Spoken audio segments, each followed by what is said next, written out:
नमस्कार, मैं हूँ राजीव व्यास। वीएनएम टीवी की बुलेटिन में आपका स्वागत है। देश, दुनिया और शहर जिलों की खबरों से पहले आइए नजर डालते हैं वीएनएम हेडलाइंस पर।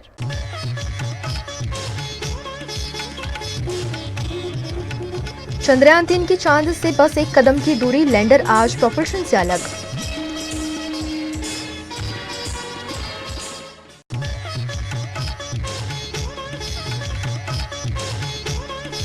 जामनगर की मेयर और सांसद पर भड़क गई विधायक रिवाबा, मेयर से कहा ज्यादा होशियार न बने।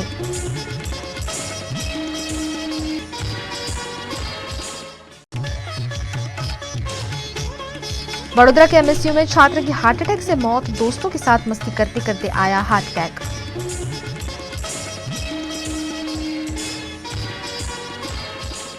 चंद्रयान-3 चांद पर पहुंच गया है और जल्द ही भारत चांद पर इतिहास रचने के करीब पहुंच रहा है। इसरो ने आज यानी 17 अगस्त को दोपहर 1:15 बजे चंद्रयान-3 के प्रोपल्शन मॉड्यूल को लैंडर और रोवर से अलग कर दिया। अब प्रोपल्शन मॉड्यूल चंद्रमा की कक्षा में रहकर धरती से आने वाले रेडिएशंस का अध्ययन करेगा, जबकि लैंडर रोवर 23 अगस्त को शाम 5:47 बजे चंद्रमा की सतह पर उतरेंगे। यहाँ वो 14 दिन तक पानी की खोज सहित अन्य प्रयोग करेंगे। सेपरेशन के बाद विक्रम लैंडर ने प्रोपल्शन मॉड्यूल से कहा, thanks for the ride mate. ISRO ने बताया कि लैंडर और प्रोपल्शन मॉड्यूल के अलग होने के बाद अब शुक्रवार शाम करीब 4 बजे लैंडर को डीबूस्टिंग के जरिए थोड़ी निचली कक्षा में लाया जाएगा। इससे पहले 16 अगस्त को सुबह करीब 8:30 बजे यान के थ्रस्टर कुछ देर के लिए फायर किए गए थे। इसके बाद चंद्रयान 153 किलोमीटर गुना 163 किलोमीटर की कक्षा में आ गया था। यानी चंद्रयान की चंद्रमा से सबसे कम दूरी 153 किलोमीटर और सबसे ज्यादा दूरी 163 किलोमीटर हो गई थी। प्रोपल्शन मॉड्यूल से अलग होने के बाद अब लैंडर को डीबूस्ट किया जाएगा, यानी उसकी रफ्तार धीमी की जाएगी। यहाँ से चंद्रमा की न्यूनतम दूरी 30 किलोमीटर रह जाएगी। सबसे कम दूरी से ही 23 अगस्त को चंद्रयान की सॉफ्ट लैंडिंग की कोशिश की जाएगी। लैंडर को 30 किलोमीटर की ऊंचाई से चंद्रमा की सतह पर लैंड कराने तक की ये प्रक्रिया बहुत महत्वपूर्ण होगी।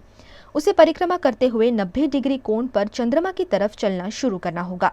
लैंडिंग की प्रक्रिया की शुरुआत में चंद्रयान-3 की रफ्तार करीब 1.68 किलोमीटर प्रति सेकंड होगी। इसे थ्रस्टर की मदद से कम करते हुए सतह पर सुरक्षित उतारा जाएगा। गुजरात बीजेपी में अंतर्कलह और पर्चा कांड के बाद जामनगर में 2 महिला नेताओं के बीच सरेआम तू-तू मैं-मैं ने पार्टी के लिए नया बखेड़ा खड़ा कर दिया है। जामनगर शहर में मेरी माटी मेरा देश कार्यक्रम में जामनगर नॉर्थ से विधायक और क्रिकेटर रविंद्र जाडेजा की पत्नी रिवाबा जाडेजा स्थानीय सांसद पूनम माडम पर भड़क गई। रिवाबा जाडेजा और जामनगर मेयर बीनाबेन कोठारी की सरेआम हुई तू-तू मैं-मैं जब बढ़ गई तो वहां जामनगर की सांसद को बीच में बचाव करने आना पड़ा। यह घटना होते ही जामनगर बीजेपी में हड़कंप मच गया है। जामनगर शहर के लाखोटा झील पर पीएम नरेंद्र मोदी की मुहिम मेरी माटी मेरा देश के तहत कार्यक्रम आयोजित किया गया था। इस कार्यक्रम में जामनगर की सांसद पूनम माडम और जामनगर के मेयर बीनाबेन कोठारी के साथ बीजेपी के विधायक रिवाबा जाडेजा भी पहुंची थी। इसी मौके पर भारी संख्या में पुलिस और प्रशासन के लोग भी मौजूद थे। तभी किसी बात को लेकर विधायक रिवाबा जाडेजा और मेयर बीनाबेन कोठारी के बीच कहासुनी शुरू हो गई। विधायक रिवाबा जाडेजा ने कहा कि शांत रहें और ज्यादा होशियार न बने, इसके पीछे आप ही हैं। चुनाव के दौरान मैंने आप जैसे तमाम बड़े लोगों को देखा है। झगड़ा बढ़ने पर वहां मौजूद पूनम माडम ने स्थिति को संभालने की कोशिश की, लेकिन गुस्से में तमतमाई रिवाबा जाडेजा ने मेयर बीनाबेन कोठारी को काफी कुछ सुना दिया। गुजरात की वडोदरा की एमएस यूनिवर्सिटी की साइंस फैकल्टी की जियोलॉजी में पढ़ाई करने वाले छात्र की हार्ट अटैक से मौत होने की घटना सामने आई है। महाराजा सयाजीराव गायकवाड़ यूनिवर्सिटी की साइंस फैकल्टी के जूलॉजी डिपार्टमेंट के दूसरे साल में पढ़ाई करने वाला छात्र दीप चौधरी अपने दोस्तों से मिलने बॉयज हॉस्टल के मुंशी हॉल में गया हुआ था। इस दौरान मजाक मस्ती करते करते ही दीप अचानक गिर पड़ा। फौरन दीप को एसएसजी अस्पताल ले जाया गया, जहां कार्डियक अरेस्ट की वजह से दीप को मृत घोषित कर दिया गया। मूलतः दीप पाटन का निवासी है और वडोदरा की एमएस यूनिवर्सिटी में पढ़ाई करता था। घटना की खबर पाकर सदमे में आ गए परिजन फौरन वडोदरा पहुंचे। परिवार के युवा बच्चे की मौत से परिवार में मातम छा गया है। गत रात को एमएस यूनिवर्सिटी में बहुत बड़ी दुखद घटना हुई। साइंस फैकल्टी जियोलॉजी में पढ़ाई कर रहा हमारा साथी विद्यार्थी तो 17 साल की उम्र में अटैक आने से उसका निधन हुआ है। ये बहुत बड़ी बुरी खबर है। रात को सभी विद्यार्थी केएम हॉल में रहने वाला विद्यार्थी था, सभी रात को हॉस्टल के विद्यार्थी को बहुत दुख पहुंचा है। आज सुबह उनके पेरेंट्स जो मूल वेरावल से है वो आज सुबह आए हैं और साइंस फैकल्टी और एमएस यूनिवर्सिटी में बहुत सभी विद्यार्थियों को दुख की लागनी अनुभव कर रहे हैं। भारत की राष्ट्रपति द्रौपदी मुर्मू ने आधुनिक तकनीक से लैस INS विंध्यगिरी आज लॉन्च किया है, जो भारतीय नौकादल की ताकत बनाएगा। भारतीय सेनाओं की सर्वोच्च कमांडर और राष्ट्रपति द्रौपदी मुर्मू 17 अगस्त को पश्चिम बंगाल के दौरे पर पहुंची। उन्होंने कोलकाता में जंगी जहाज वॉरशिप INS विंध्यगिरी लॉन्च किया। नीलगिरी क्लास का ये फ्रिगेट एक स्टेल्थ गाइडेड मिसाइल युद्धपोत है। प्रोजेक्ट 17A के जहाजों को Indian navy worship design bureau ने इन हाउस डिजाइन किया है। इसमें ब्रह्मो मिसाइल भी तैनात की गई है। इस युद्धपोत में 2 हेलीकॉप्टर भी तैनात हो सकते हैं। यह worship anti submarine rocket launchers और ऑटो मेलारा नौसैनिक गन से भी लैस है, जो दुश्मन के जहाज या हेलीकॉप्टर पर हमला कर उसे तबाह कर सकती है। इसके अलावा विंध्यगिरी बराक 8 मिसाइल लॉन्च करने में सक्षम है। यह बेहतर स्टेल्थ फीचर्स, एडवांस हथियार, sensor, platform management system, latest radar system और एंटी सबमरीन वेपन सिस्टम से लैस है। INS विंध्यगिरी का डिस्प्लेसमेंट 6670 टन है। यह करीब 478.10 फीट लंबा है। इसका बीम 58.7 फीट है। इसमें 2 डीजल इंजन है। इसके अलावा 2 जनरल इलेक्ट्रिक के इंजन लगे हैं, यानी ये इलेक्ट्रिक डीजल युद्धपोत है। इसकी अधिकतम स्पीड 52 किलोमीटर प्रति घंटा है। इस पर 35 अफसरों सहित 226 नौसैनिक सवार हो सकते हैं। अगर ये 52 किलोमीटर प्रति घंटा की स्पीड से चले तो इसकी रेंज 4600 किलोमीटर रहेगी। अगर 30 से 33 किलोमीटर प्रति घंटा की रफ्तार से चले तो ये 10,200 किलोमीटर तक जा सकता है। इसमें इमरजेंसी बचाव या हमला करने के लिए 2 पोर्ट्स भी हैं। पवित्र श्रावण माह की आज से शुरुआत हुई है। ऐसे में देश भर के शिव मंदिरों में भाविक भक्तों का तांता शुरू हो गया है। अधिक पुरुषोत्तम महीने के बाद आज से पवित्र श्रावण महीने की शुरुआत हुई है। हिंदू धर्म में श्रावण महीने का विशेष महत्व है। श्रावण महीने में महादेव जी की पूजा अर्चना कर सुख समृद्धि की कामना की जाती है। इसी के तहत श्रावण महीने के पहले दिन से ही देश भर के शिवालयों में भाविक भक्तों की भीड़ देखी जा रही है। वडोदरा के महादेव मंदिरों में भी आज सुबह से ही भक्तों की भीड़ देखी गई।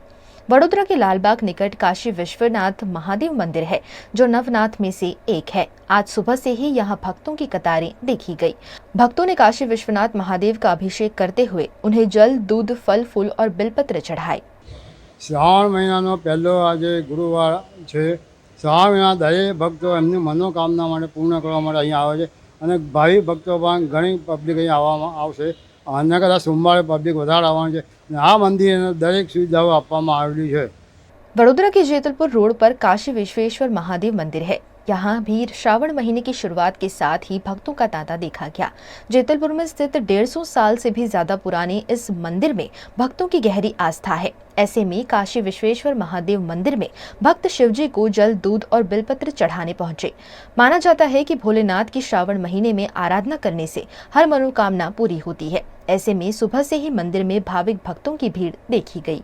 भरतखंड जन्म द्वितीय निमित्त सालिने तग ब्रह्मकुमारिका श्री नामी क्षेत्रेमा नंदाया प्रचोदयात् ओम भूर्भुवः स्वः तत्सवितुर्वरेण्यं नमः शंभवाय च मयभवाय च नमः शंकराय च स्मयकराय च नमः शिवाय च शिवतराय च। काशी विश्वेश्वर महादेव मंदिर जे नवनाथ पैकी एक महादेव मंदिर છે। સર સયાજી રાવગઢના હસ્તે સન 1908માં મંદિરનો રીનોદ્ધાર કરવામાં આવેલો હતો। આ મંદિરમાં જે લિંગ છે એ સ્વયંભૂ લિંગ છે। આ મંદિરની માન્યતા એવી છે કે જે પણ ભાવિ ભક્તો સંપૂર્ણ શ્રાવણ માસે બીલી, ફૂલ, દૂધ કે મધ જે પણ વિવિધ દ્રવ્ય ચરાવે છે બધાની मनोकामना पूर्ण થાય છે। VNM टीवी पर वक्त है एक छोटी सी ब्रेक का। ब्रेक के बाद जल्द हाजिर होंगे कुछ और खबरों के साथ। बने रहिए हमारे साथ। अनेक वर्षोथी सरकारश्री तरफथी अवर्ग धरावती नामांकित Baroda citizen community cooperative credit society सर्वने शाहुकारो तथा प्राइवेट फाइनान्सरोना आकरा व्याजमांथी मुक्ति अपावे छे। ओછી વત્તી દરેક પ્રકારની આવક ધરાવતા લોકો માટે ઓછા વ્યાજે સરળ હફતે અનેક પ્રકારની લોન ઉપલબ્ધ। ફાઇનાન્સ કંપનીઓ કરતા ઘણા ઓછા વ્યાજ। વાર્ષિક વ્યાજ દર 8.5% થી શરૂ। અનુકૂળતા મુજબના EMI। લોન માટે સિવિલની પણ જરૂર નથી। પેનલ્ટી વગર લોનની વહેલી ચૂકવણી શક્ય। બચત ખાતા પર પણ આકર્ષક વ્યાજ મેળવો। तुरंत संपर्क करो Baroda citizen community cooperative credit society limited, 203B ivory terrace, circuit house ની સામે, અલકાપુરી, વડોદરા। WhatsApp number 9327109414।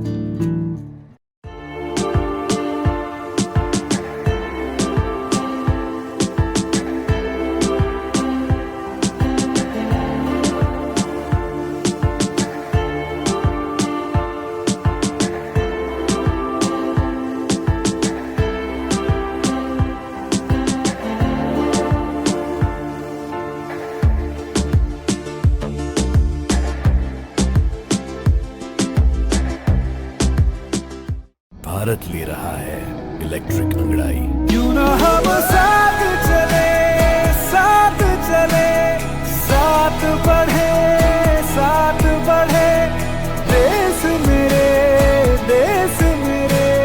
देश को ले जाए नई दिशा की ओर। आपका जॉय, भारत का जॉय। વડોદરાના ઘણા વિસ્તારો જેમ કે અકોટા, માંજલપુર, અલકાપુરી, મકરપુરા વગેરે વગેરે વિસ્તારોના લોકો ચિંતામાં છે. આ ચિંતાનું કારણ છે વડોદરાના લોકોમાં વધતી ઈર્ષા.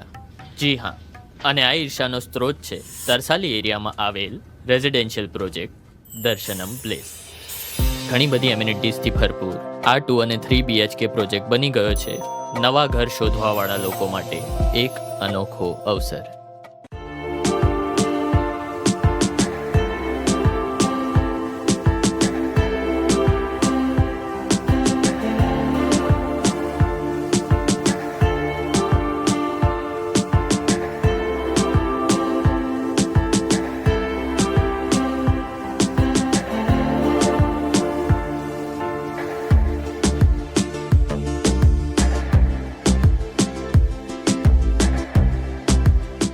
भारत ले रहा है इलेक्ट्रिक अंगड़ाई। क्यों ना हम साथ चले, साथ चले, साथ बढ़े, साथ बढ़े, देश मेरे, देश मेरे। देश को ले जाए नई दिशा की ओर। आपका जॉय, भारत का जॉय। गुजरात के भरूच में गुजरात हाउसिंग बोर्ड के खस्ताहाल मकान से एक मकान का मलबा गिरने से एक व्यक्ति की मौत हुई है, जबकि कई लोग मलबे में दब गए हैं। गुजरात के भरूच में खस्ताहाल नर्मदा अपार्टमेंट के एक ब्लॉक का कुछ हिस्सा धराशायी होने से एक शख्स की मलबे के नीचे दबने से मौत हुई है। साथ ही नीचे पार्क किए हुए वाहनों पर मलबा गिरने से कई वाहन क्षतिग्रस्त हुए हैं। घटना की जानकारी पाकर दमकल विभाग मौके पर पहुंचा। भरूच के पुराने मामलतदार कार्यालय निकट गुजरात हाउसिंग बोर्ड के नर्मदा अपार्टमेंट के ज्यादातर आवास खस्ताहाल हो गए हैं। उन्हीं में से एक ब्लॉक नंबर 18 का कुछ हिस्सा धमाके के साथ धराशायी हो गया, जिसके चलते मौके पर अफरा तफरी का माहौल देखने मिला। बड़ी संख्या में लोग आसपास एकत्रित भी हो गए। अपार्टमेंट का हिस्सा धराशायी होने से मकान में सो रहे 2 महिला, 2 पुरुष और एक शख्स मिलाकर 5 लोग घायल हुए हैं। उनमें से पंकज चौहान नामक व्यक्ति की मौत भी हुई है। घटना के चलते भरूच पालिका के दमकल विभाग और पुलिस काफिला मौके पर पहुंचे। बिजली कंपनी के कर्मचारी भी मौके पर पहुंचे और घटना पर काबू पाने की कोशिश की। आप જોઈ શકો છો તેમ તમામ બિલ્ડિંગ જર્જરિત હાલતમાં, કારણ કે બહુ જૂની ખૂબ જ હોવાથી આપ જોઈ શકો છો તે મુજબ બિલ્ડિંગો ખૂબ જૂની હોવાથી જર્જરિત હાલતમાં છે। જેઓને અગાઉ પણ નોટિસ પાઠવેલી જ છે, તેઓને મારી અપીલ છે કે તેઓ સાવચેતીના ભાગરૂપે અન્ય વ્યવસ્થા કરે। ઇમારત દરમિયાન અમારી જાણમાં એક જે વ્યક્તિ દટાયેલા હતા, જેમને અમે સારવાર અર્થે પહોંચાડ્યા, ત્યાં તબીબે તેઓને મૃત જાહેર કર્યા હતા। देश के प्रधानमंत्री नरेंद्र मोदी के आह्वान के चलते मेरी माटी मेरा देश अभियान अंतर्गत कई कार्यक्रम के आयोजन किए जा रहे हैं। इसी के तहत वडोदरा महानगर पालिका द्वारा कमलानगर तालाब पर विभिन्न कार्यक्रम आयोजित किए गए। आज़ादी का अमृत महोत्सव मनाने के भागरूप केंद्र सरकार की सूचना और मार्गदर्शन के तहत वडोदरा महानगर पालिका लगातार विभिन्न कार्यक्रमों के आयोजन कर रही है।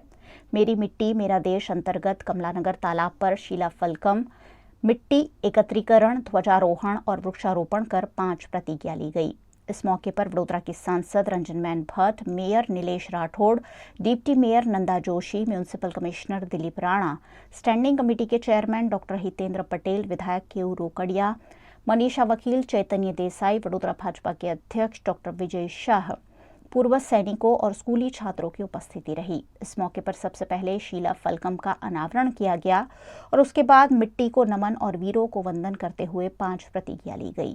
इस मौके पर कमलानगर तालाब के आसपास वृक्षारोपण कर पर्यावरण संरक्षण का संदेश भी दिया गया।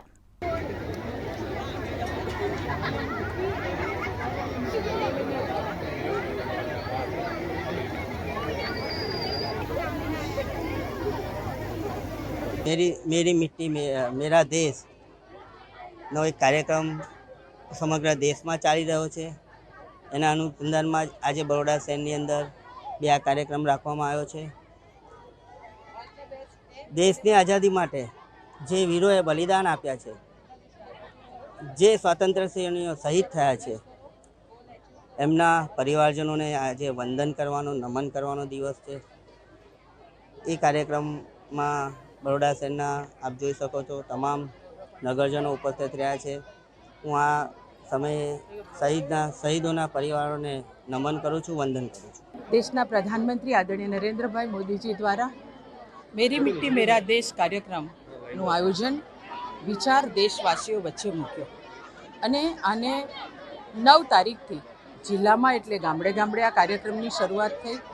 આજે વડોદરા મહાનગર સેવા સદન દ્વારા આ કાર્યક્રમનું આયોજન કરવામાં આવ્યું, વૃક્ષારોપણ કરવામાં આવ્યું અને વડોદરા શહેરના જે આર્મીમાં હોય કે પોલીસમાં હોય જેમણે પોતે શહીદી વર્યું છે એવા પરિવારનું અહીંયા શિલા એક મૂકવામાં આવી છે. એમાં એમનું નામ પણ મૂકવામાં આવ્યું છે, તકતી મૂકવામાં આવી, એ તકતીનું અનાવરણ કરવામાં આવ્યું છે, જેના દ્વારા આપણા વડોદરામાંથી જેમણે દેશની સુરક્ષા કરી અને પોતે શહીદી વરી છે એવા પરિવારને, એવા શહીદી વરનાર વીરોને પણ આજે યાદ કરવામાં આવ્યા છે, એમને વંદન કરવામાં આવ્યા છે, એમના પરિવારને નમન અને સન્માન કરવામાં આવ્યું છે.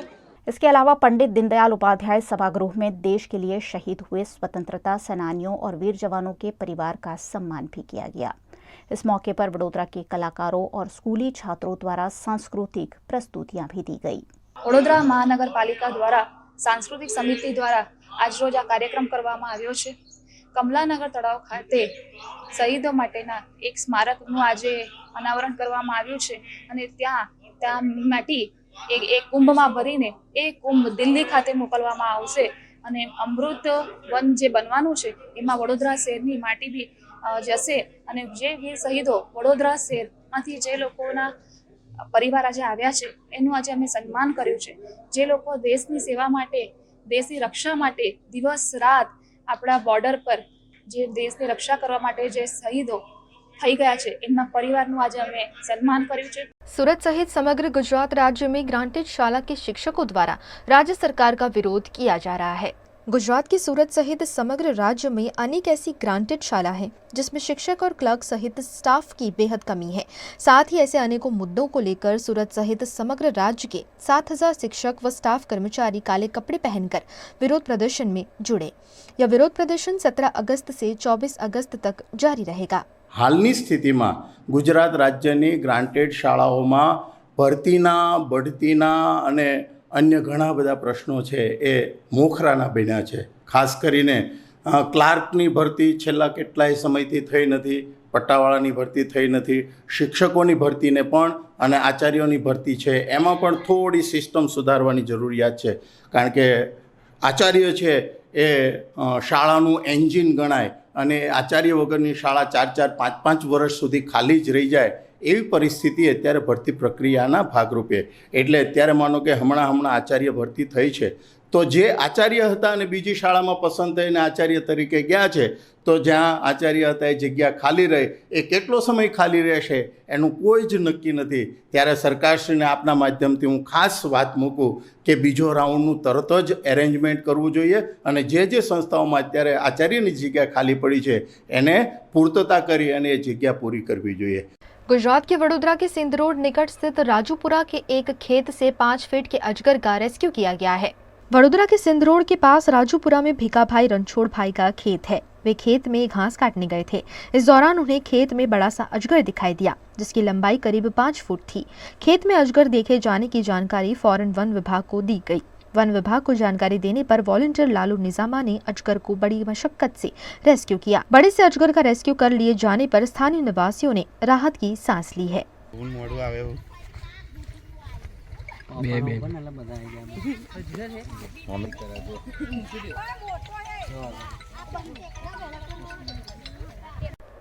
गुजरात कांग्रेस के अग्रणी नेता रहे मौलिन वैष्णव का 15 अगस्त 2023 को दुखद निधन हुआ है. उनकी अंतिम यात्रा उनके समासावली स्थित निवास स्थान से आज सुबह आयोजित की गई जिसमें बड़ी संख्या में परिजन और रिश्तेदार शामिल हुए. गुजरात कांग्रेस के अग्रणी नेता रहे मौलिन वैष्णव का 15 अगस्त 2023 को दुखद निधन हुआ है. उनकी अंतिम यात्रा उनके समासावली स्थित निवास स्थान से आज सुबह आयोजित की गई. जिसमें बड़ी संख्या में परिजन और रिश्तेदार शामिल हुए। मौलिन अरविंद राय वैष्णव गुजरात कांग्रेस के अग्रणी नेता थे। पिछले कई सालों से राजनीति में सक्रिय रूप से सेवारत मौलिन वैष्णव का जन्म जूनागढ़ में 12 सितंबर सन 1950 को अरविंद राय वैष्णव परिवार में हुआ था। उनके पिता अरविंद राय वडोदरा फायर ब्रिगेड में कार्यरत थे, जिसके चलते वो वडोदरा में स्थायी हुए। सरकारी स्कूल में पढ़ाई के बाद उन्होंने वडोदरा के दमकल विभाग को अपनी सेवाएं दी और उसके बाद सालों तक IPCL में भी कार्यरत रहे। सन 1985 से उन्होंने सक्रिय राजनीतिक पारी की शुरुआत की। उनकी पहली नियुक्ति गुजरात राज्य सेवादल कांग्रेस चेयरमैन के रूप में कांग्रेस के अग्रणी नेता स्वर्गीय अहमद पटेल ने खुद की थी।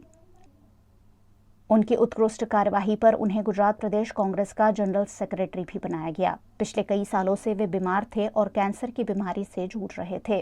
15 अगस्त 2023 के दिन सुबह 6:43 पर उनका दुखद निधन हुआ है। कांग्रेस परिवार को मौलिन वैष्णव के जाने से एक बड़ी क्षति महसूस हुई है। आज उनकी अंतिम यात्रा में गुजरात कांग्रेस के अग्रणी नेता अमित चावड़ा, भरत सिंह सोलंकी, सिद्धार्थ पटेल, वडोदरा भारतीय जनता पार्टी के अध्यक्ष डॉक्टर विजय शाह, वडोदरा कांग्रेस अध्यक्ष ऋत्विज जोशी, नरेंद्र रावत, चंद्रकांत श्रीवास्तव, प्रशांत पटेल समेत के नेताओं और कार्यकर्ताओं की अंतिम यात्रा में बड़ी संख्या में उपस्थिति रही। आज मौलिन भाई वैष्णव हमारे बीच नहीं रहे। एक ऐसा व्यक्तित्व रहा, दोस्तों का दोस्त, सबके लिए काम करना, सबको साथ में लेके चलना। मैंने बहुत सालों तक नज़दीकी से उनके साथ काम किया है। वो चाहे पार्टी के एक साथी के रूप में हो, वो बड़ौदा बैंक के डायरेक्टर भी बने, बहुत सारी सामाजिक और सेवाकीय संस्थाओं के साथ जुड़े रहे, लेकिन एक सही दिशा की राजनीति करना ही उनका हमेशा लक्ष्य रहा। और उसके साथ में समाज को किस तरह से शक्ति प्रदान की जाए, समाज को किस तरह से मदद रूप हुआ जाए, ये सारी बातें हमेशा उनके हर काम के केंद्र में रहती थी। मैं समझता हूँ कि मौलिन भाई के जाने से बड़ौदा शहर को और कांग्रेस पार्टी को एक भारी बड़ी खोट हुई है। वो काफ़ी समय तक भरी नहीं जा सकती। ऐसे एक व्यक्ति को हमने आज खोया है। मैं नतमस्तक से वंदन करता हूँ। मौलिन भाई एक ऐसा व्यक्तित्व था जिन्होंने सेवादल के संगठन को खड़ा किया और पार्टी में जहाँ जहाँ कार्यक्रम होते थे, जहाँ जहाँ कोई भी नए आयाम शुरू होते थे, हर में उनका बहुत बड़ा योगदान रहा है और पार्टी में शिस्त के लिए, डिसिप्लिन के लिए और एक नई दिशा के लिए हमेशा उन्होंने काम किया है। तो उनके जाने से कांग्रेस पार्टी को बहुत बड़ी आज कमी महसूस हो रही है और साथ में जो पब्लिक लाइफ है उसमें से एक उम्दा कार्यकर्ता हम सब ने खोया है। मौलिन भाई वैष्णव एक दिवंगत प्रतिभा, जिसको हम सब ने खो दिया। बड़ा लंबा परिचय रहा। समाज के सभी लोगों के साथ उनका प्यार, व्यवहार और सेवा की ये भावना, राजकीय व्यक्तित्व तो थे ही, पर उससे ज़्यादा हमेशा लोगों के लिए समर्पित रहे और समाज जीवन की बहुत सारी सेवाओं में उन्होंने, चाहे जेसीज की बात हो, सुबह की, संध्या की, शाम की भजन, ये वडोदरा सिटी ही नहीं, और बैंक ऑफ बड़ौदा के डायरेक्टर की हैसियत से हज़ारों लोगों की सेवा की, पार्टी की हैसियत से मेरा तो सौभाग्य रहा कि वो मेरे साथी रहे। मैं 2 बार कांग्रेस पार्टी का अध्यक्ष रहा गुजरात में। उन्होंने क्या समर्थन दिया, बड़े प्यार से सब लोगों को जोड़ के रखा और उनकी दिशा हमेशा लोगों की भावनाओं को समझ के सबको जोड़ने की रही। पूरे बड़ौदा, गुजरात को उनकी खोट रहेगी, कांग्रेस पार्टी को खोट रहेगी, समाज व्यवस्था को खोट रहेगी। उनके परिवार के सभी सदस्य, उनके बेटे, नैना बहन, सबको परमात्मा शक्ति दे, उनके आत्मा को शांति दे और दिवंगत ये नेता हमेशा हम सब के बीच रहेगा, उनकी खोट रहेगी। बड़ौदा शहर में अगर आप देखें कि बड़े बड़े जो प्रतिमा है, जो स्टैचू है, मेरे ख्याल से सभी मौलिन भाई ने पूरा ऑर्गेनाइज किया था। हमारे सीनियर थे, वडील थे, बहुत कुछ सीखा है। गुजरात के सेवा दल के अध्यक्ष रहे, वडोदरा में शिक्षण समिति के चेयरमैन रहे। आज पूरा कांग्रेस परिवार उनकी कमी महसूस कर रहा है। परम कृपालु परमात्मा को प्रार्थना करते हैं कि उनके परिवार को शक्ति दे और भगवान उनकी आत्मा को शांति दे। वडोदरा शहरना राजकारणમાં જેમને સૌ આદરભાવથી જુએ છે, ભલે કોંગ્રેસની વિચારધારા સાથે તેમણે રાજકારણની શરૂઆત કરી, પણ એમના પિતા શ્રી અરવિંદરાય વૈષ્ણવે વડોદરા શહેરમાં સૌપ્રથમ ફાયરની સેવાની શરૂઆત કરેલી. કુટુંબનું વડોદરા શહેરના રાજકારણમાં બહુ જ મોટું યોગદાન રહ્યું છે. ત્યારે આજે મૌલિનભાઈ વૈષ્ણવ આપણી વચ્ચે રહ્યા નથી. એમના જવાથી વડોદરા શહેરને એક મોટી ખોટ પડી છે અને એમના આત્માને પ્રભુ શાંતિ આપે, મોક્ષ આપે અને એમના કુટુંબને આ સમયે આ તકલીફમાં सहन करने शक्ति आपे, प्रभु ने प्रार्थना करूँ छूँ। एक कड़ी को जोड़ने वाला, कांग्रेस पार्टी की कड़ी को जोड़ने वाला व्यक्तित्व, अच्छा लगे ना लगे, कोई अच्छा बोला है कोई बुरा बोले, कुछ नहीं, सबके लिए प्रेम और मीठी भाषा से बोलने का। आज इतने लोग जब आए हैं शमशान में, आप देख सकते हो, तो कहीं ना कहीं कड़ी तो ऐसी थी कि जो लोगों को जोड़ के रखती थी। आज ऐसे नेता के चले जाने से कांग्रेस पार्टी को जो खेद है और खोट है हो रही है। मेरा कहने का भावार्थ इतना ही है कि उनके परिवार को भगवान शक्ति दे, शक्ति प्रदान करे, कार्यकर्ताओं को एक नई ऊर्जा, एक नई शक्ति प्रदान करे।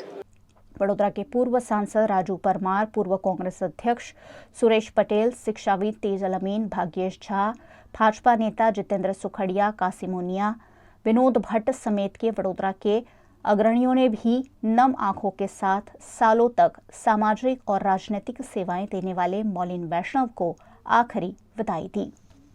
मौलिन भाई वैष्णव हमारे वडोदरा शहर के बहुत एक अग्रणीय नेता रहे हैं। उनका काम, उनकी जो फोरसाइट थी, वो सबको प्रेरित करेगी। खास करके उनका जो उनके पिताजी श्री अरविंद भाई मेमोरियल के नाम से जो उन्होंने काम किया है फायर सेफ्टी में, वो बहुत सराहनीय है। और फिर उन्होंने जो सयाजी नगर गृह कोटा में जो बनाया, उसकी स्थापना की बैंक ऑफ बड़ौदा द्वारा, वो एक बड़ा प्रतीक है। वो और उनके हर एक कार्य हमारे, वो जीवंत रहेंगे हमारे बीच में हमेशा। और ये हमारी जो नई पीढ़ी है उसको प्रेरणा भी देते रहेंगे। उनकी आत्मा को शांति मिले, सदगति મળે, वो प्रभु को प्रार्थना। श्री मौलिनभाई वैष्णवના દુઃખદ અવસાન નિમિત્તે ખૂબ જ દુઃખની લાગણી અનુભવું છું। મારી તથા મારા કુટુંબી તરફથી એમને, એમના પરિવારને સાંત્વના આપું છું। એક ખૂબ જ કર્મઠ સોશિયલ વર્કર, ખૂબ જ ડિસિપ્લિન માણસને આજે ગુમાવ્યો છે। એમના કાર્યો, જે કંઈ એમણે કામગીરી કરી તે ખૂબ જ પ્રશંસનીય હતી। મૌલિનભાઈના જવાથી વડોદરાના સાંસ્કૃતિક જીવનમાં બહુ મોટી ખોટ પડી છે।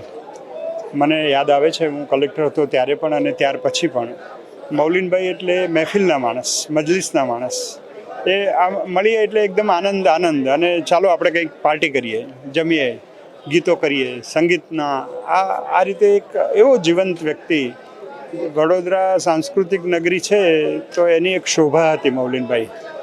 આજે એમના જવાથી અંગત રીતે મને તો એક મારા ભાઈ ગયા હોય એવી ખોટ પડી છે।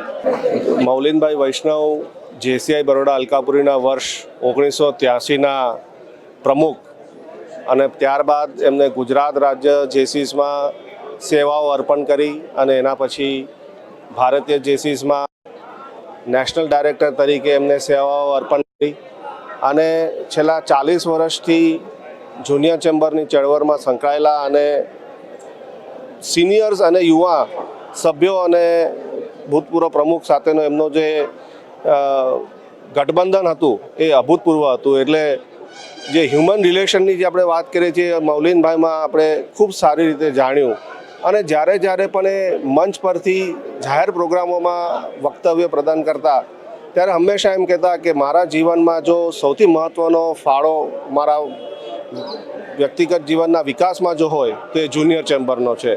એટલે આજે જુનિયર ચેમ્બર મૌલિનભાઈની અભૂતપૂર્વ खोट अनुभवी રહ્યું છે. गुजरात के वडोदरा की एमएस यूनिवर्सिटी की आर्ट्स फैकल्टी के प्रथम सत्र का आज से प्रारंभ हुआ. वडोदरा की एमएस यूनिवर्सिटी की आर्ट्स फैकल्टी में आज से प्रथम सत्र का प्रारंभ हुआ है. आज पहले दिन बड़ी संख्या में विद्यार्थी उपस्थित रहे. इस मौके पर यूनिवर्सिटी के अलग अलग ग्रुप द्वारा छात्रों का ढोल नगाड़े से स्वागत किया गया. वहीं शक्ति ग्रुप द्वारा पेन और चॉकलेट तथा टाइम टेबल का वितरण विद्यार्थियों को किया गया. आज रोज अखिल भारतीय विद्यार्थी परिषद के द्वारा आर्ट्स फैकल्टी के अंदर प्रवेश प्रक्रिया जो आज से शुरू हो रही है एफआई के विद्यार्थियों की, तो आज विद्यार्थी परिषद के द्वारा ढोल नगाड़े मंगा के चॉकलेट वितरण करके विद्यार्थियों का स्वागत किया गया है. साथ में भारत माता की जय का नारा और एबीवी जिंदाबाद के नारे बुलाए गए विद्यार्थी परिषद के कार्यकर्ताओं द्वारा. गुजरात के वडोदरा के पादरा तालुका के जलालपुरा गांव में वन महोत्सव का आयोजन किया गया. वडोदरा के पादरा तालुका के जलालपुर गांव में स्वराज बख्शी कुमार छात्रालय में 84वें वन महोत्सव का आयोजन किया गया. इस मौके पर प्रासंगिक प्रवचन का आयोजन किया गया. विभिन्न तरह पौधे तैयार करने वाली महिलाओं को चेक वितरित किए गए. वहीं नर्सरी और प्राणी रेस्क्यू करने वाले पादरा के वन विभाग के कर्मचारियों को ट्रॉफी और प्रमाण पत्र देकर सम्मानित किया गया. साथ ही रात दिन सेवा करते प्राणी जीव रक्षक संस्था के रॉकी आर्य और प्रवीण महाराज की टीम का भी प्रमाण पत्र देकर सम्मान किया गया. विद्यालय के आचार्य का अच्छी कार्यवाही के लिए सम्मान किया गया. पादरा वन विभाग के अधिकारियों को भी इस मौके पर सम्मानित किया गया. इस मौके पर औषधीय वनस्पति उद्यान का उद्घाटन तथा वृक्षारोपण भी किया गया. पादरा तालुका के गांव में वृक्षों का वितरण करने के लिए वृक्ष रथ का प्रस्थान करवाया गया. इस मौके पर पादरा के विधायक चैतन्य सिंह झाला, पादरा तालुका पंचायत प्रमुख शैलेंद्र सिंह वाघेला तथा वन विभाग के एसएस तड़पदा, ग्राम स्वराज बुनियादी विद्यालय के रमन भाई लिंखचिया तथा महानुभव उपस्थित रहे. અમારા જલાલપુરાના ગ્રામ સ્વરાજ મંડળ જલાલપુરાની સંસ્થાની અંદર કરવામાં આવ્યો છે. અમે બાળકોને વૃક્ષોનું મહત્ત્વ, પર્યાવરણની સંતુલન વિશેની વાત કરીએ છીએ ત્યારે અમારા સૌ બાળકો અને સંસ્થાના સર્વે કર્મચારીઓએ પ્રતિજ્ઞા લીધી છે કે અમે સૌ આ વૃક્ષોનું જતન કરીશું. છોડમાં રણછોડની વાત છે અને શ્રાવણ માસના પવિત્ર માસની અંદર પ્રથમ દિવસે આ શુભ કાર્યની અંદર અમારા તાલુકાના માન્ય ધારાસભ્યશ્રી અને તાલુકા પ્રમુખશ્રી ઉપસ્થિત રહીને અમને પ્રેરણા પૂરી પાડી છે ત્યારે અમે એમને પણ ધન્યવાદ પાઠવીએ છીએ. વિશેષ કરીને અમે ફોરેસ્ટ ખાતાના ખૂબ ખૂબ આભારી છે કે અમને આ વૃક્ષો મફતમાં પૂરા પાડ્યા છે અને સાથે સાથે ગ્રામજનોને પણ આ વૃક્ષો આપવાના છે. જય હિન્દ, જય ભારત. આજ રોજ 74માં પાદરા તાલુકા કક્ષાના વન મહોત્સવનું આયોજન જલાલપુરા ખાતે કરવામાં આવેલું હતું. જેમાં અનેક જાતના લગભગ 100 વૃક્ષો વાવીને તેનું જતન કરવાની પ્રતિજ્ઞા ગ્રામ સ્વરાજ સંસ્થાએ લીધી છે અને આ વૃક્ષોનું જતન કરીને સુંદર વન બનાવવાનું તેઓનું આયોજન છે. અને સાથે સાથે વન વિભાગ દ્વારા વૃક્ષ રથનું આજે પ્રસ્થાન કરાવવામાં આવેલું હતું, જે પાદરા તાલુકાના દરેક ગામમાં ફરીને મફતમાં વૃક્ષોનું વિતરણ કરશે. તો સૌ પાદરા તાલુકાના ગ્રામજનોને અપીલ છે કે આપ સૌ પોતાના ગામમાં આ વૃક્ષ રથ થકી વૃક્ષ લઈને વાવેતર કરો અને વૃક્ષોનું જતન કરો, એવી મારી સૌને અપીલ છે. मध्य प्रदेश के मंदसौर में भारतीय राष्ट्रीय छात्र संगठन NSUI के कार्यकर्ताओं ने प्राचार्य पर भ्रष्टाचार के सनसनीखेज आरोप लगाए हैं. मध्य प्रदेश के मंदसौर में NSUI के कार्यकर्ताओं ने शासकीय महाविद्यालय में जमकर प्रदर्शन करते हुए प्राचार्य का पुतला दहन किया. इस दौरान पुलिस ने प्रदर्शनकारी कार्यकर्ताओं को गिरफ्तार भी किया. NSUI के कार्यकर्ताओं ने प्राचार्य पर महाविद्यालय में खरीदारी को लेकर भ्रष्टाचार के आरोप लगाते हुए जमकर विरोध प्रदर्शन किया. उनका कहना था कि बीजेपी में 50% कमीशन को लेकर जो आरोप लग रहे हैं उसे मंदसौर पीजी कॉलेज के प्राचार्य ने सही साबित करते हुए महाविद्यालय में खरीदारी में गड़बड़ी की है. 50% कमीशन बंद करो. आज जो भाजपा की सरकार में लगातार जो 50% कमीशन की सरकार के ऊपर जो आरोप लगते आए हैं, उन आरोपों को सिद्ध करने का काम पीजी कॉलेज के प्राचार्य द्वारा किया गया है. जब उच्च शिक्षा विभाग का जो निर्देश था कि अगर छोटे महाविद्यालयों में कोई भी सामग्री का क्रय करना है तो वहाँ के प्रिंसिपल ही उसके अध्यक्ष होंगे। तो उस नियम के विरुद्ध इन्होंने एक फर्जी लेटर जारी कर के इन्होंने GMID के ID और पासवर्ड मांगे गए और अपने चहिंदा जो इनके पसंदीदा ठेकेदार हैं उनसे घटिया तरीके की सामग्री विक्रय कराई गई। इसके विरोध में NSUI ने प्राचार्य का पुतला दहन किया। अगर अगले 7 दिन में इनको निलंबन नहीं किया जाता है तो NSUI उग्र आंदोलन के गेट का घेराव किया है। आने वाले समय में पूरे कॉलेज का घेराव करेंगे अगर इनको निलंबन नहीं करती। शिक्षण सामग्री क्रय करने के मामले में लाखों करोड़ों का घोटाला किया गया। जो सरकार द्वारा जेम पोर्टल बनाया गया है जिसमें ई-कॉमर्स द्वारा सामग्री क्रय करने का कार्य किया जाता है। मंदसौर जिले के सभी कॉलेज से फर्जी GMID पासवर्ड मंगाकर या फर्जीवाड़ा करने का लाखों करोड़ों का भ्रष्टाचार किया गया। उनसे बात करना चाह रहे थे, किसी कारण से वो उपलब्ध नहीं हो पाया तो इनका ये उनसे नारेबाजी कर रहे थे। तो प्राचार्य साहब ने कहा है कुछ देर में वो आ रहे हैं, बात करेंगे। हाँ, उनसे बात करने के लिए साहब आ रहे हैं थोड़ी देर में। तालाबंदी कर रहे थे लेकिन जब प्राचार्य साहब ने बोला कि वो थोड़ी देर में आ रहे हैं तो वो फिर उन्होंने तालाबंदी नहीं की। बात करने के लिए राजी हुए हैं 2-3 प्रतिनिधि, बात करेंगे। गुजरात के वडोदरा में ब्राइट डे स्कूल CBSE वासना में भारत के हेरिटेज पर क्विज कंपटीशन आयोजित की गई, जिसमें छात्रों ने उत्साह के साथ भाग लिया। वडोदरा के वासना में ब्राइट स्कूल CBSE में छात्रों के सर्वांगीण विकास के लिए विभिन्न आयोजन किए जाते हैं। इसी के तहत इंटाच इंडिया हेरिटेज क्विज कंपटीशन आयोजित की गई, जिसमें वडोदरा के अलग अलग स्कूल की 40 टीमों ने हिस्सा लिया, जिसमें ब्राइट डे स्कूल CBSE वासना, आनंद विद्या विहार स्कूल, संत कबीर हाई स्कूल समेत की स्कूलें शामिल रहीं। इस प्रतियोगिता में ब्राइट डे स्कूल CBSE की टीम विजेता रही। Medical production, but yes they started producing cough syrup, that was in 1940.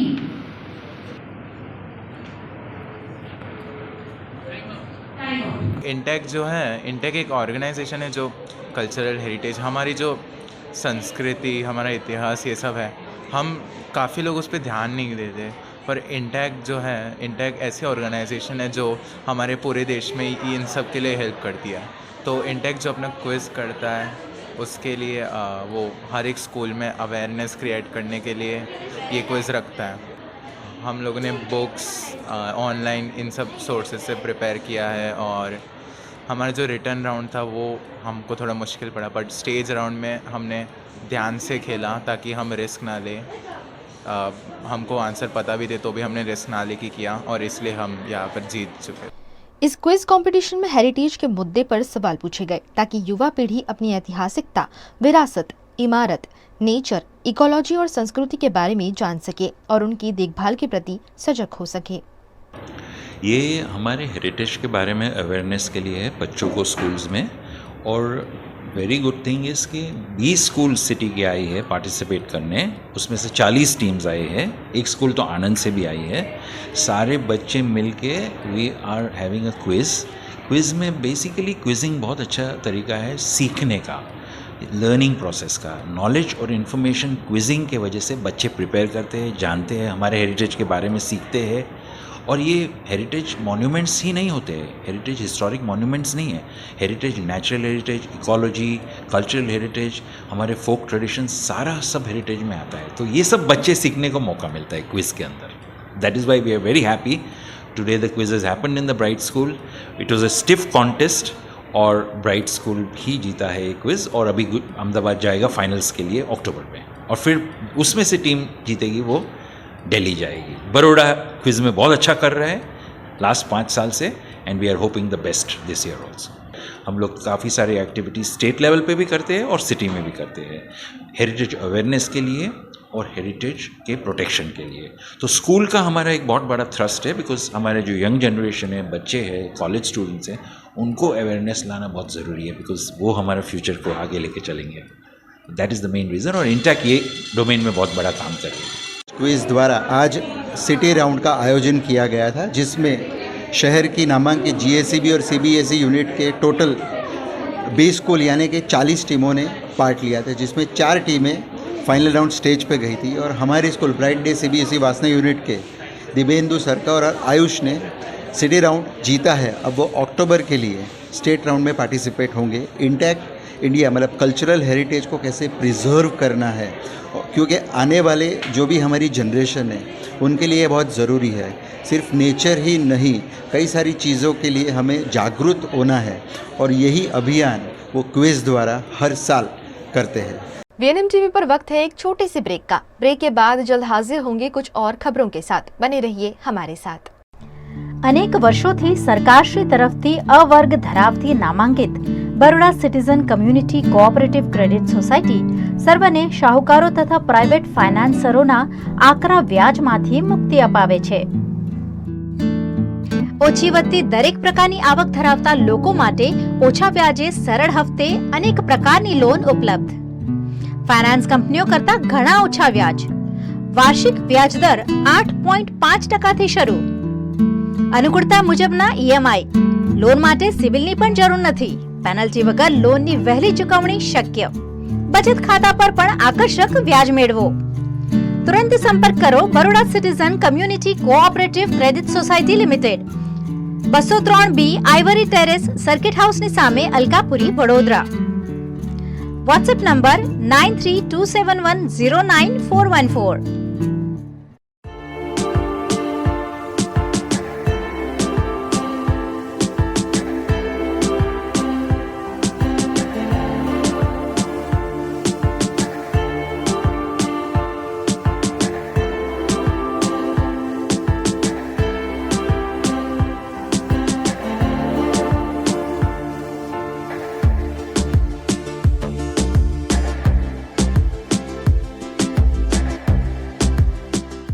Bharat ले रहा है इलेक्ट्रिक अंगड़ाई। क्यों ना हम साथ चले, साथ चले, साथ बढ़े, साथ बढ़े, देश मेरे, देश मेरे। देश को ले जाए नई दिशा की ओर। आपका जॉय, भारत का जॉय। વડોદરાના ઘણા વિસ્તારો જેમ કે અકોટા, માંજલપુર, અલકાપુરી, મકરપુરા વગેરે વગેરે વિસ્તારોના લોકો ચિંતામાં છે। આ ચિંતાનું કારણ છે વડોદરાના લોકોમાં વધતી ઈર્ષા। જી હા, અને આ ઈર્ષાનો સ્ત્રોત છે તરસાલી એરિયામાં આવેલ રેઝિડેન્શિયલ પ્રોજેક્ટ દર્શનમ પ્લેસ। ઘણી બધી એમિનિટીઝથી ભરપૂર આ 2 અને 3 BHK પ્રોજેક્ટ બની ગયો છે નવા ઘર શોધવાવાળા લોકો માટે એક અનોખો અવસર।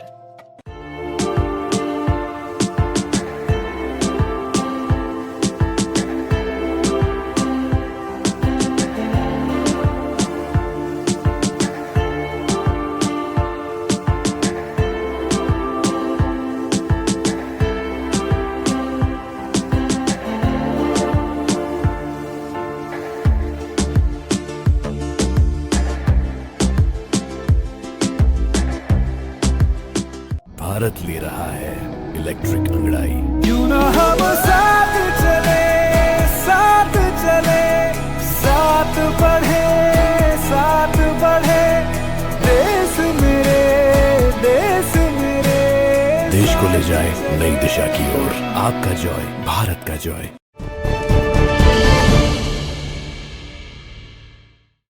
नमस्कार, मैं हूं मयूरिका और आप देख रहे हैं वीएनएम टीवी। वीएनएम टीवी पर हमेशा वो मुद्दे उठाए जाते हैं जो देश में चल रहे हो, जो राज्य में चल रहे हो और जो वडोदरा शहर में चल रहे हो। इन दिनों गुजरात राज्य में एक मुद्दा उठाया जा रहा है और वो है कॉमन एक्ट के अंतर्गत यूनिवर्सिटी को भी शामिल करने का। ये जो जिन है बोतल से फिर एक बार बाहर आ गया है, जो 2004 में बाहर आया था। अब फिर एक बार यूनिवर्सिटी में कॉमन एक्ट लाने की बात कही जा रही है। सरकार इस पर विचार कर रही है और लगातार यूनिवर्सिटी जो है विरोध कर रही है। यूनिवर्सिटी के स्टूडेंट विरोध कर रहे हैं, पूर्व छात्र विरोध कर रहे हैं। आखिरकार क्यों विरोध हो रहा है कॉमन एक्ट का? कॉमन एक्ट यूनिवर्सिटी में आने से क्या क्या बदलाव आएंगे और छात्रों को कितना नुकसान होगा, उस पर आज बात होगी। और उस पर बातचीत के लिए मेरे साथ 2 मेहमान जुड़े हुए हैं। सबसे पहले हैं रिमी वाघेला, जो वॉलंटियर हैं, एक्टिविस्ट है, all India save education committee की। मैम बहुत बहुत स्वागत है। Thank you. और हमारे साथ तपन दास गुप्ता जुड़े हुए हैं, जिन्हें वडोदरा शहर जानता है, एमएस यूनिवर्सिटी के पूर्व स्टूडेंट है और साथ ही AIDSO के प्रेसिडेंट हैं। सर बहुत बहुत स्वागत है। धन्यवाद। यूनिवर्सिटी कॉमन एक्ट आखिरकार क्या है और यूनिवर्सिटी में कॉमन एक्ट लाने से क्या फायदा सरकार को होगा और क्या नुकसान छात्रों को होगा, इस पर आज बात होगी। सर आखिरकार ये एक्ट है क्या जिसका विरोध हो रहा है? देखिए, 2004 में सबसे पहले इस एक्ट को लाया गया।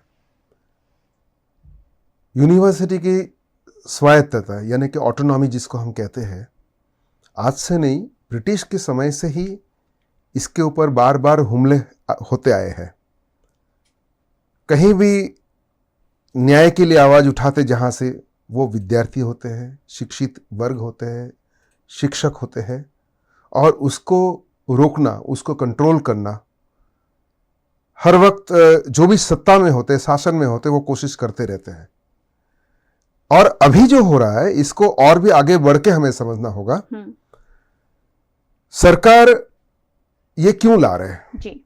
एक तो केंद्र सरकार अभी एक नई शिक्षा नीति ला रहे हैं, तो उसके सामने जो भी अवरोध है उसको दूर करना हो तो कोई भी चुनी हुई सत्ता, जिसको हम सेनेट सिंडिकेट कहते हैं, बोर्ड ऑफ स्टडीज कहते हैं, वो होना नहीं चाहिए। तो उनको मन माफी करने के लिए मुश्किल होती है। और दूसरा है, पूरा शिक्षा को जो प्राइवेटाइजेशन की तरफ ले जाना है, कॉमर्शियलाइजेशन की तरफ लेके जाना है, जो सेल्फ फाइनेंसिंग की तरफ ले जाना है।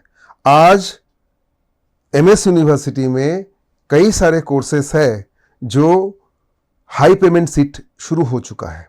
साइकोलॉजी जैसे सब्जेक्ट में उसे करीब 50 से 60 हज़ार रुपया एक विद्यार्थी को भरना पड़ता है। आप समझ सकते हैं कि इतने में सरकार शांत नहीं रहना चाहते हैं। एमएस यूनिवर्सिटी में और भी कई सारे ऐसे कोर्सेज चालू करना चाहते हैं जिसको बेरोक टोक लगाना चाहते हैं। और दूसरा क्या है कि यहाँ यूनिवर्सिटी के अंदर जो जमीनें हैं, जो मिलकतें हैं, जो बड़ी बड़ी इमारतें हैं, वो भी उन्हें दिखता है। कुछ समय पहले आप सबको ही याद होगा, आप सब उस समय भी इसको कवरेज किए थे, एमएस यूनिवर्सिटी के दो हॉस्टल को इन लोग बंद करने के लिए कोशिश किए थे। उसको एनआरआई हॉस्टल या और कुछ करने का उनका इरादा था, लेकिन विद्यार्थियों ने उसको आंदोलन करके रोक दिए थे। अगर ये कॉमन एक्ट आ जाता है तो ये जो विद्यार्थी का आंदोलन की विरोध की आवाज, चुने हुए सेनेट सिंडिकेट की आवाज, ये सब कुछ खत्म हो जाएगा। अच्छा। आप देखिए, ये जो आ रहा है ये मात्र 8 सरकारी यूनिवर्सिटी में ही आ रहा है, ये प्राइवेट यूनिवर्सिटी में नहीं आ रहा है। ये क्यों सरकारी यूनिवर्सिटी में आ रहा है? ताकि सरकारी यूनिवर्सिटी को भी धीरे धीरे प्राइवेटाइजेशन के तरफ लेके जाया जाए और यहाँ पर लूटने की एक साधन बना दिया जाए। शिक्षा एक व्यापार बन जाए, जो ऑलरेडी हो चुका है उसको और भी जितना भी बचा कुचा है। आज एमएस यूनिवर्सिटी 55,000 बच्चे पढ़ते हैं, उनका भी हक ये इसमें चला जाएगा। ये मूल बात इसमें आ रहा है और इसीलिए विरोध हो रहा है। ना सिर्फ एमएस यूनिवर्सिटी में, पूरे गुजरात में विरोध हो रहा है। और एमएस यूनिवर्सिटी में 15 अगस्त को ही पूर्व छात्र जो यहाँ के अब बड़े बड़े पॉलिटिशियन हैं, अलग अलग क्षेत्र में बड़ा नाम कमा चुके हैं, उन सारे लोगों ने इकट्ठा होकर एमएस यूनिवर्सिटी को बचाने का आंदोलन छेड़ा है। VNM टीवी भी इस मुहिम में जुड़ा हुआ है। और एमएस यूनिवर्सिटी को बचाने की जब बात आती है तो कहीं ना कहीं वडोदरा की गरिमा बचाने जैसा है। वडोदरा का हर एक नागरिक एमएस यूनिवर्सिटी से बहुत दिल से जुड़ा हुआ है। और ऐसे में अगर यूनिवर्सिटी कॉमन एक्ट लागू होता है तो जो दिक्कतें आ रही है उस पर आवाज उठाई जा रही है। हमारे साथ रिमी मैम जुड़े हुए हैं जो all India civil education committee के वॉलंटियर हैं, एक्टिविस्ट हैं और लगातार शिक्षा को बचाने में अपनी भूमिका अदा कर रहे हैं। रिमी मैम, आप क्या कह रहे हैं? कॉमन एक्ट जो ला रहे हैं उस पर आप लगातार विरोध कर रहे हैं। एक्चुअली पहली बार 2004 में लाए थे, उसके बाद भी इसे लाने की कोशिश हुई थी, लेकिन जब भी लाने की कोशिश हुई हर बार गुजरात के शिक्षा जगत से एक बहुत बड़ी आवाज़ उठी जी। अब जब लाने जा रहे हैं तो जैसे मैं इसमें जो बात की गई है ना, पूरे 91 पेज का ये ड्राफ्ट है। अगर आप ये ड्राफ्ट पूरा पढ़ेंगे, पूरे टेक्निकल वर्ड से ये पूरा भरा हुआ है जी। लेकिन अगर आप पूरा ड्राफ्ट ना भी देखें, सिर्फ इसका चैप्टर 2 सेक्शन 8 अगर आप देखें तो इसमें क्लियरली लिखा हुआ है कि state government will have absolute power on all 8 government universities. अब मुझे ये समझ में नहीं आ रहा, क्योंकि मेरा जहन ये बात को एक्सेप्ट नहीं कर पा रहा कि आप यूनिवर्सिटी के साथ में ये कंट्रोल जैसा वर्ड आप कैसे लिख सकते हो। यूनिवर्सिटी कोई कंट्रोल करने की जगह नहीं है, वहाँ की एकेडमिक फ्रीडम होनी चाहिए। यूनिवर्सिटी अपनी ऑटोनॉमी से ही जानी जाती है। लेकिन ये एक्ट में जो सारी बातें लिखी हुई है, जैसे वाइस चांसलर की अपॉइंटमेंट में किसकी भूमिका अहम रहेगी? स्टेट गवर्नमेंट की रहेगी। टीचर्स की रिक्रूटमेंट, उनके पेंशन, यूनिवर्सिटी की प्रॉपर्टीज़ को सेल करना, खरीदना, लीज पर देना, या फिर कोई भी डिसीजन है तो ये सारे डिसीजंस में स्टेट गवर्नमेंट जो है उसका डिसीजन आखिरी रहेगा।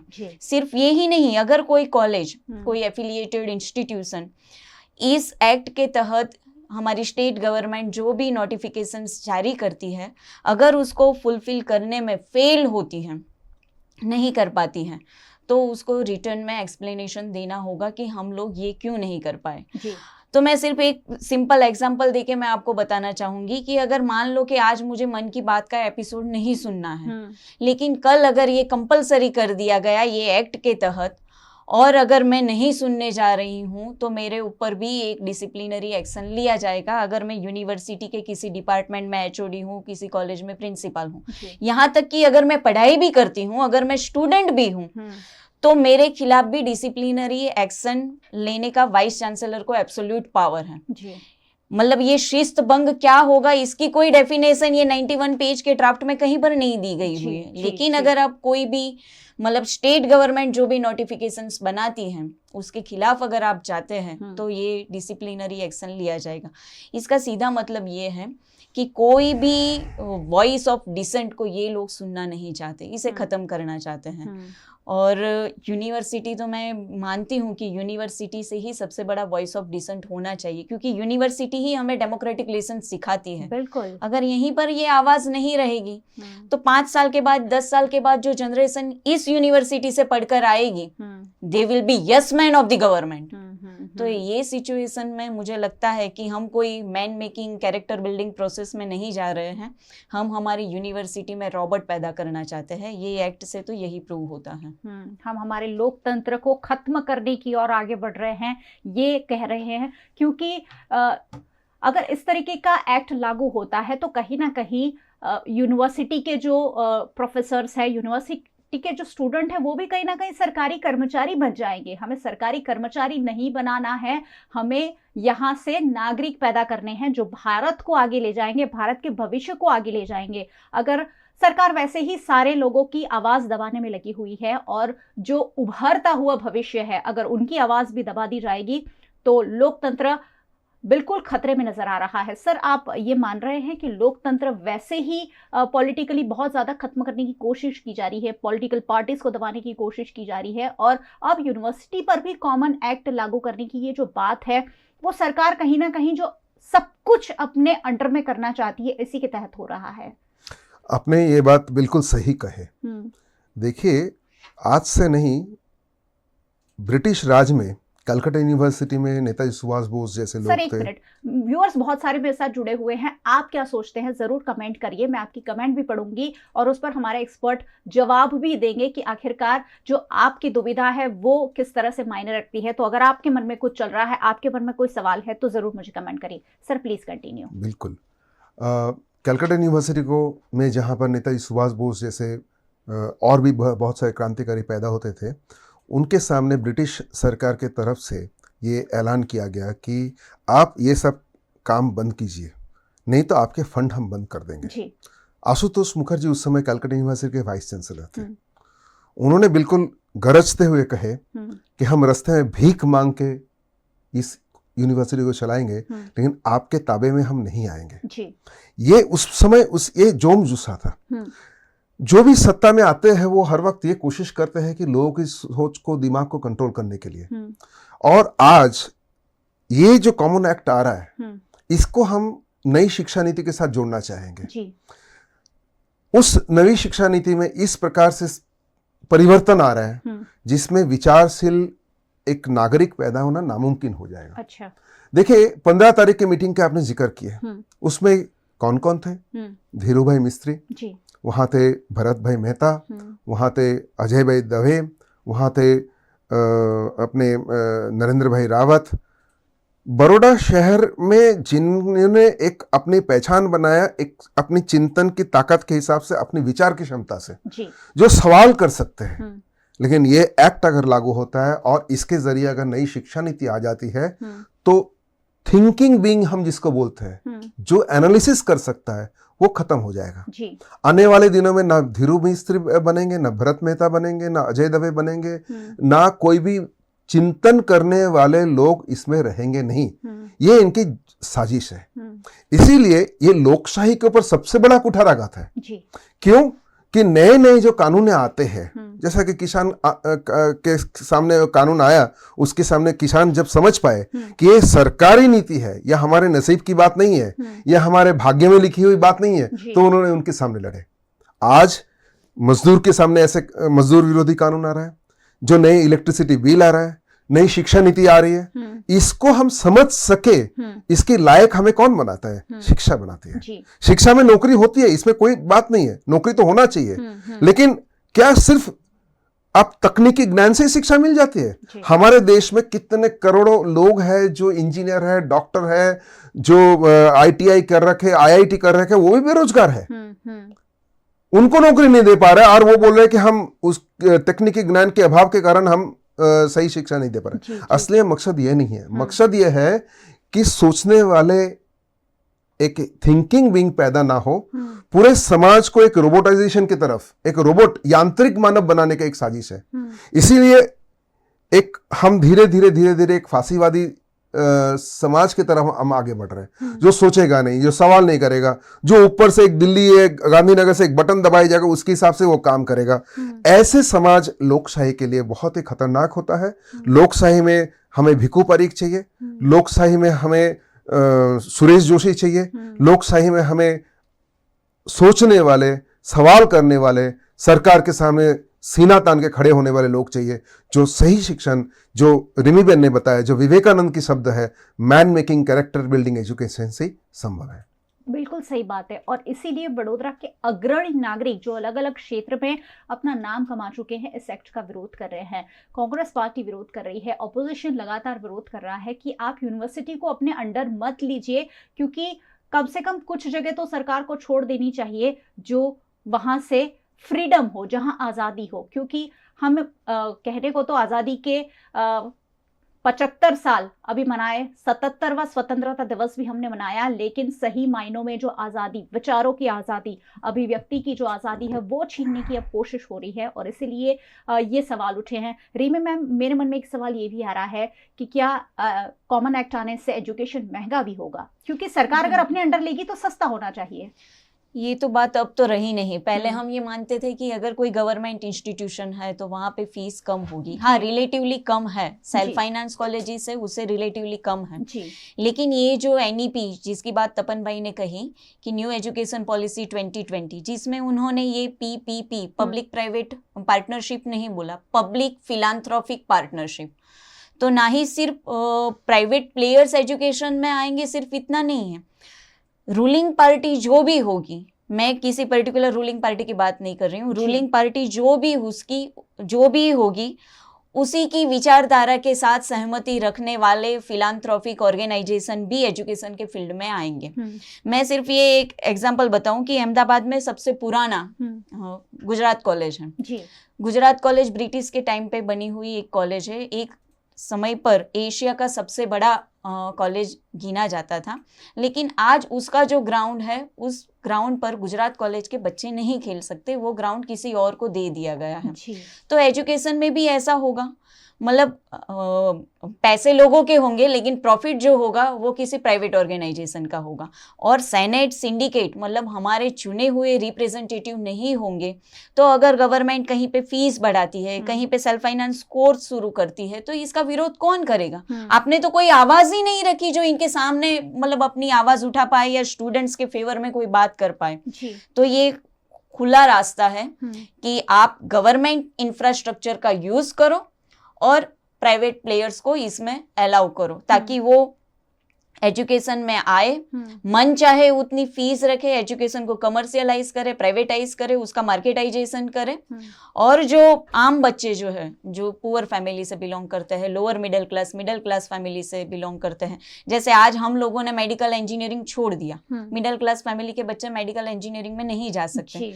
आने वाले दिनों में हम BA, BCom, BSc को भी हम लोगों को छोड़ देना पड़ेगा अगर ये कॉमन यूनिवर्सिटी एक्ट आता है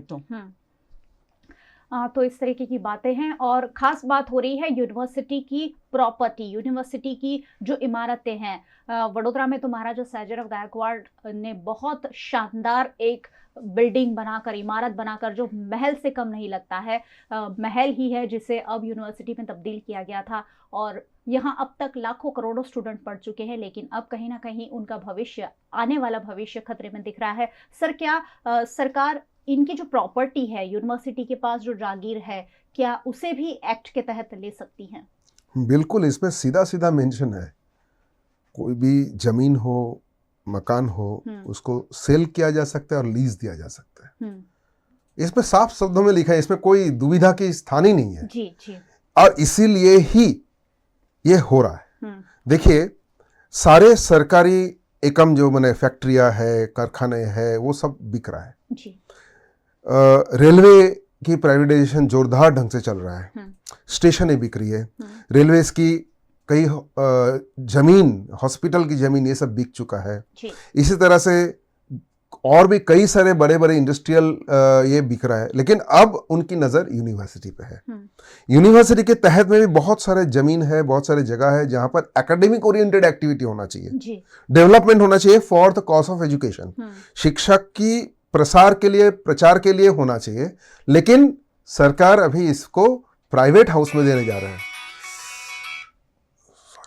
जी सर, यूनिवर्सिटी के सेनेट सदस्यों को तो हमने आपके साथ देखा, क्या सिंडिकेट सदस्य भी आपके साथ जुड़कर इसका विरोध कर सकते हैं? क्योंकि सिंडिकेट सदस्य कहीं ना कहीं गवर्नमेंट के साथ सीधे सीधे कनेक्टेड है। आपके साथ सेनेट सदस्य तो जुड़े हुए हैं, ये हमने देखा।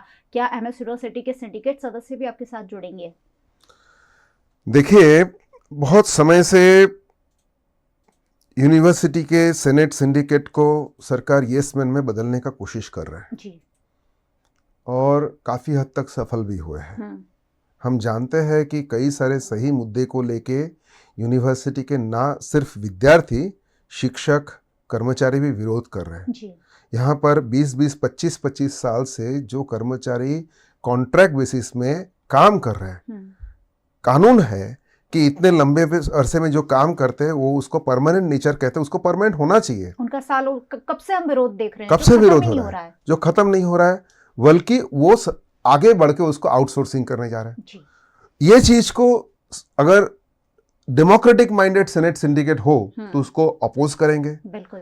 ये अपोजिशन को गला घोटना चाहते हैं, लेकिन अगर सारे के सारे यस मैन हो जाए तो कुछ भी नहीं होता है। ऑलरेडी ऐसी स्थिति पैदा हो चुका है।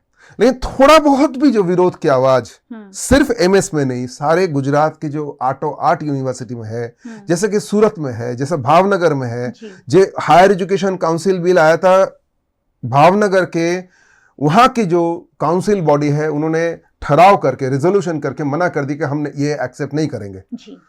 तो गवर्नमेंट कुछ नहीं कर सकता क्योंकि कानून है। अभी उसको पहले खत्म करो, वो ऑटोनॉमी को खत्म करो, वो आजादी को, जो अभिव्यक्ति की आजादी, मुझे जो बोलना है मैं सोच समझ के जो बोलता हूं उसे बोलने की आजादी होनी चाहिए। आजादी के महापर्व मनाया जा रहा है, ये सब बातें हो रही है, लेकिन आजादी को खत्म किया जा रहा है। सर, ये विरोध आप कर रहे हैं, लेकिन क्या एमएस यूनिवर्सिटी प्रबंधन के जो लोग हैं उन्होंने इसका विरोध किया है? खोल के तो अभी तक कोई आया नहीं जी, क्योंकि भारतीय जनता पार्टी का सीधा सीधा वहां इन्फ्लुएंस है। खोल के अभी तक आया नहीं। हो सकता है, ऐसा कहा जा रहा है कि अंदर अंदर काफी लोगों का विरोध है, लेकिन कोई खोल के नहीं आ रहा है। जी बिल्कुल। और ये मैं तो समझता हूं कि ये जो उनको जो जगह मिला, कोई सेनेट में आए, कोई सिंडिकेट में आए, वो आए हैं शिक्षा को बचाने के लिए, सरकार की येसमैन बनने के लिए नहीं। वो आए हैं शिक्षा को और भी व्यापक बनाने के लिए, शिक्षा को सस्ता बनाने के लिए। लेकिन अगर वो जो चुने गए हैं, जिनकी जो जिम्मेदारी दी गई है, वो सरकार की येसमैन बन जाते हैं, वो खूब दुखद है। लेकिन मैं आशा रखता हूं आने वाले दिनों में वो भी खोल के आएंगे। और एमएस यूनिवर्सिटी के जो अपनापन है, यहाँ से सुरेश जोशी आए हैं, यहाँ पर अरविंद थे, यहाँ पर कितने कितने भिखू पारिक, लॉर्ड भिखू पारिक यहाँ से है, वेंकी जिसको हम कहते हैं वेंकटरमन, जिनको नोबेल प्राइज मिला, ऐसे बड़े साइंटिस्ट यहाँ से गए हैं। उसका सबके द्वार हम बंद कर देंगे? ये कैसे हो सकता है? कैसे होने देना है? ये मुझे समझ में नहीं आ रहा है। मैं चाहता हूं, मैं सारे के सारे सेनेट सिंडिकेट सबको, खाली उतना ही नहीं, सारे एजुकेशन लविंग पीपल को मैं अपील करना चाहूंगा कि ये एमएस बचाना मतलब क्या? शिक्षा बचाना। जी। आज तक शिक्षा हमें बचाया है, हमें सराहा है, हमें एक वजूद दिया है कि हम इंसान के नाते सर उठा करके खड़ा हो सके। आज जब शिक्षा के ऊपर हमला आ रहा है तब शिक्षा को बचाने की जरूरत आ पड़ा है। So we have to stand with MS university means we have to stand with education, right to education. Right to education. कहीं ना कहीं कर्ज अदा करने की बारी आई है, जो हमें मिला है, जो आज तक हम हमारे सर्वाइवल के लिए जो यूनिवर्सिटी ने हमें दिया है, शिक्षा ने हमें दिया है, उसका कर्ज चुकाने की बारी आई है, ये कह रहे हैं। हम इस पर एमएस यूनिवर्सिटी प्रबंधन का पक्ष जो है वो भी आप तक जरूर पहुंचाएंगे। एक आखिरी सवाल मैं रीमी मैम से पूछूंगी, मैम आगे इस एक्ट का कैसे विरोध होगा गुजरात में? पूरे गुजरात में हम लोग कोशिश कर रहे हैं, सिर्फ हम लोग ही नहीं, बहुत सारे एमिनेंट सिटीजन्स है, एजुकेशन लविंग पीपल है, बहुत सारे टीचर्स, प्रोफेसर्स है, स्टूडेंट्स यूनियन है, वो सब लोग कोशिश कर रहे हैं कि ये कॉमन यूनिवर्सिटी एक्ट के खिलाफ एक बहुत बड़ा मूवमेंट हो। तो आने वाले दिनों में इसके खिलाफ प्रोटेस्ट भी होगा, लिफलेट डिस्ट्रीब्यूशन है, पोस्टरिंग है, मतलब प्रोटेस्ट के जितने भी मीडियम हैं वो सारे मीडियम का यूज़ करने की हम सब कोशिश करेंगे। हम ये भी कोशिश करेंगे कि साथ मिलकर एक यूनाइटेड वॉइस हम लोग रिप्रेजेंट कर पाए ये कॉमन यूनिवर्सिटी एक्ट के खिलाफ। तो मैं तो ये चाहती हूँ कि कॉमन यूनिवर्सिटी एक्ट को जिस तरह से 2004 और उसके बाद भी एक बार आया था, दोनों बार गुजरात के eminent citizens, education loving people के मूवमेंट की वजह से उसे विड्रॉ करना पड़ा, इस बार भी ऐसा ही होगा। क्योंकि मतलब गवर्नमेंट हो या कोई भी हो, जितनी भी कोशिश करे, लेकिन लोगों का जो वॉइस ऑफ डिसेंट है, सच्चाई के साथ खड़े रहने की उनकी जो वैचारिक क्षमता है, उसे आप ज़्यादा देर तक दबाकर नहीं रख सकते। तो कहीं ना कहीं से भी ये आवाज़ बिल्कुल उठेगी और ये कॉमन यूनिवर्सिटी एक्ट को हम विड्रॉ कराने की अपनी जो भी क्षमता है उस क्षमता के साथ पूरी कोशिश करेंगे। सर, वडोदरा में कोई प्लान बनाया गया है कि कैसे एमएस यूनिवर्सिटी को बचाएंगे? अभी कुछ ही दिनों में विद्यार्थियों की बड़ी मीटिंग होने जा रहा है जी, साथ साथ शिक्षकों की मीटिंग हो रहा है। हम लोग इस आंदोलन को इस बार सिर्फ एमएस में सीमित नहीं रखेंगे, ये हम गली मोहल्ले में लेके जाएंगे जी। हम हर वो तबके तक जाना चाहेंगे जिसे एक इंसान बनने के लिए जिसे शिक्षा की जरूरत है। हम बिल्कुल नुक्कड़ तक ले जाके इस आंदोलन को आगे बढ़ाएंगे। और मेरा इस बार में जो अतीत में हम आंदोलन किए उससे बिल्कुल मुझे इस बात की विश्वास है कि आम जनता की जबरदस्त सपोर्ट हमें मिलेगा और ऑलरेडी मिलना शुरू हो चुका है। तो पूरा ग्रास रूट लेवल तक इस मूवमेंट को हम ले जाएंगे और हमें सफलता मिलेगी जी। और वीएनएम टीवी हमेशा इस मुहिम के साथ रहेगा, क्योंकि जनता की आवाज़ वीएनएम टीवी की आवाज़ है। यहाँ हम मेजोरिटी जो आवाज़ होती है उससे बुलंद करते हैं। हम ज़रूर आप लोगों का साथ देंगे और हर रोज़ ये मुद्दा मैं वादा करती हूँ वीएनएम पर उठाया जाएगा। खूब खूब धन्यवाद, थैंक यू। बहुत बहुत शुक्रिया आप दोनों मेहमानों का हमारे साथ जुड़ने के लिए, और बहुत बहुत शुक्रिया आप सबका हमारे साथ जुड़ने के लिए। आपको वैसे भी मैं कहती हूँ रोज़ रोज़ जुड़े रहना है, क्योंकि यहाँ वही मुद्दा चर्चा में हम लेते हैं, उन्हीं मुद्दों पर चर्चा करते हैं जो सीधे सीधे आपसे जुड़े हैं। वीएनएम को आप यूट्यूब चैनल पर देख रहे हैं, सब्सक्राइब जरूर कर लीजिए अगर नहीं किया है तो। और डेली हंट, वोडाफोन टीवी, जियो टीवी और जियो टीवी फाइबर 498 नंबर के चैनल पर वीएनएम टीवी को 24 घंटे लगातार देखा जा सकता है। फेसबुक पर देख रहे हैं, ज़रूर शेयर कीजिए, क्योंकि ये बातें हर वडोदरा वासी के घर में पहुंचना जरूरी है, पूरे गुजरात में पहुंचना जरूरी है, पूरे देश भर में पहुंचना जरूरी है। देखते रहिए वीएनएम, जुड़े रहिए वीएनएम के साथ। नमस्कार।